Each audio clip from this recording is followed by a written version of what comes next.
अल्लाह के नबी के पास एक शख्स आया। सहाबा कहने लगे वो एक शख्स आया अल्लाह के नबी के पास, वो जो है पूरे सफ़ेद लिबास में था, उसके बाल जो है बहुत ज़्यादा काले थे। हमने देखा नहीं वो कहाँ से आया, वो अचानक आया और हम में से ना उसको कोई जानता था ना हम में से पहले किसी ने उसको देखा था। वो आप सल्लल्लाहु अलैहि वसल्लम के पास आके बैठ गया, उनकी रानों को अपने रानों के ऊपर रख लिया और उनकी ये चीज़ पकड़ के बैठ गया। फिर आप सल्लल्लाहु अलैहि वसल्लम से उसने एक सवाल किया कि आप मुझे बताएं क़यामत कब आएगी। उन्होंने कहा कि जो ये पूछ रहा है उससे ज़्यादा पता नहीं है, लेकिन हम में से किसी को नहीं पता क़यामत कब आएगी। उसने कहा गिव मी सम टिकट्स, आप मुझे इसके कोई लेकिन निशानियाँ बताएं। उन्होंने कहा जब तुम देखो कि लौंडी अपने आका को जन्म दे रही है और नंगे पैर बकरियां चराने वाले ऊंची ऊंची इमारतें बनाने में एक दूसरे में कंपटीशन कर रहे हैं, तो समझ लो कि क़यामत जो है करीब है। उसने अपना साया जो है शुरू कर दिया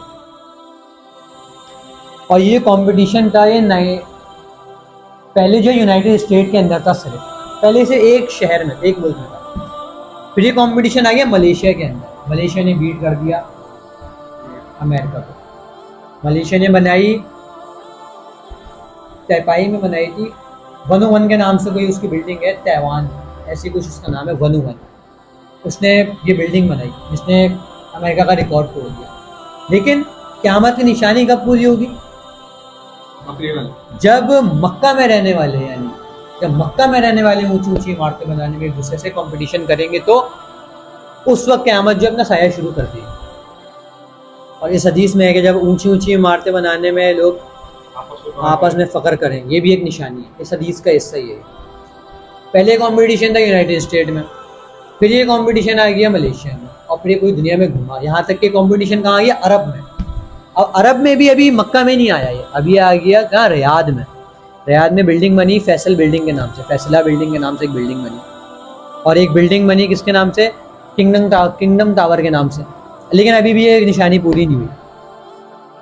फिर ये कंपटीशन आया 2000 में, जो है मक्का के अंदर बिल्डिंग बनना शुरू हुई, कौन सी?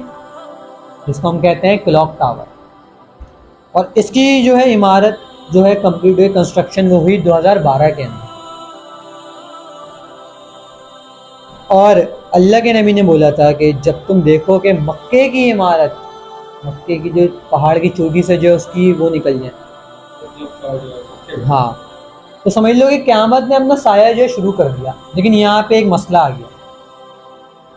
यहाँ पे जो है बहुत से स्कॉलर्स ने क्या ले लिया, क्योंकि देखिए घड़ी जिसे हम कहते हैं ना, घड़ी क्लॉक, उसका मतलब होता है सा, उसको भी सा कहते हैं। हाँ, वक्त को सा कहते हैं।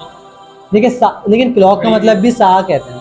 तो हमारे आलिमों ने या कुछ स्कॉलर्स ने इसका मतलब ये ले लिया कि क्लॉक टावर काबे के ऊपर जो है वो कर रहा है साया, तो ये निशानी पूरी हो गई। तो क़यामत ने अपना साया शुरू कर दिया। भाई क़यामत ने साया शुरू करना है, ये क्लॉक टावर कहाँ से आ गया? ये घड़ी। हाँ, रात में तो साया नहीं होता। अब मैं इसको बताता हूँ आपको। मक्का क्लॉक टावर की कंस्ट्रक्शन खत्म हुई 2012 में। सीरिया में जो प्रोटेस्ट शुरू हुआ 2011 में शुरू हुआ, लेकिन उसमें जो गवर्नमेंट क्रैकडाउन हुआ वो हुआ 2012 के अंदर। जैसी ही 2012 में कंस्ट्रक्शन खत्म हुई, उसकी इसकी एक और इवेंट आ गया।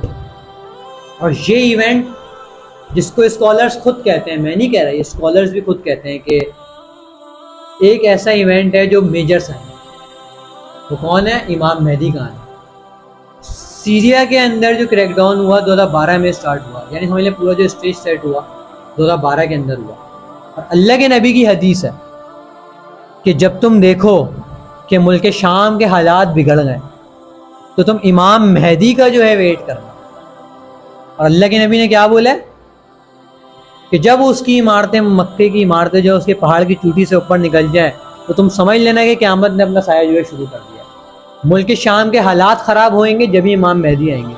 यानी वो जो क़यामत का साया जो है, यानी वो इमाम मेहदी है, इमाम मेहदी का आना। वो साये का मतलब ये नहीं है कि वो घड़ी साया कर रही है, बल्कि उसका मतलब है कोई ऐसा मामला होने वाला है तुम्हारे ऊपर, क़यामत तुम्हारे ऊपर आगे खड़ी हो चुकी है अब। यानी अब कोई ऐसा होने वाला है कुछ जो तुम्हें बताएगा कि क़यामत करीब है। मेजर साइन इमाम मेहदी। सीरिया का डायरेक्ट ताल्लुक इमाम मेहदी से आप सल्लल्लाहु अलैहि वसल्लम ने खुद कहा है।